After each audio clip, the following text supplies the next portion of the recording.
what are some tips on converting leads from social media to actual sales? Like I said, you started talking about that. Let's keep on that train. Tips to convert. Okay. So one of the biggest misconceptions about social media is that you always are going to know the ROI, and you're not. Like, that's just not how it is.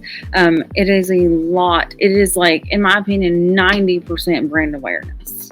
You're doing it because people are going to know your brand. They're going to see you then.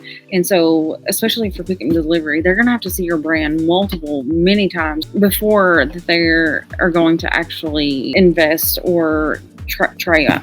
Now, brand awareness is what the primary focus of social media, that you're letting people know that you're there. You're letting people know that you exist. Then you add into the different types of advertising on social media. You can do like the local advertising your business in the local area and letting them know like, oh, hey, there's a laundromat near me, or there's pick and delivery near you, or pick up and delivery or wash dry foam near you. And then there's so many different things that you can do with social media, but the beginning of it is brand awareness. And I always like to stress that. And you can do lead generation. You can do like directions to your laundromat. You can do lead generations where you're linking them to go to your website to sign up for pick and delivery or wash dry foam. So there's so many things that you can do, but you've got to understand that in the beginning, you have to build that brand awareness. Yeah, absolutely. And one thing, just to kind of piggyback on that. I mean, social media it's your opportunity to build relationships, right? Mm-hmm. And there's the whole like, hey, people do business with people they know, like, and trust. And that has kind of become this little like cliche that you hear all the time, but it's sort of true. And so, I think the key to converting social media eyeballs to sales is to build relationships with people, because people want to do business with people they feel like they know and who understand them and they have this relationship with, right? Yes. And so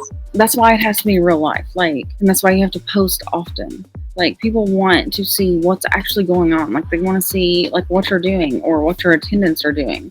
They want to see the actual like wash dry foam process. They want to see the pick and delivery process. And so it's very important to show them the real life content of what is truly going on. Yeah. And even you like highlight yourself in the business, or if you don't want to highlight yourself, highlight your staff members, or if you don't want to do that, highlight customers who are willing to be highlighted, because that helps them feel like they know who they're doing business with. And so that's where social media can be really, really powerful, because it's a way to build relationships at scale that you couldn't do necessarily one-on-one. And you should utilize social media in that way, not in a manipulative way, but actually to build relationships with the communities, because it will lead to sales and it will lead to the bottom line.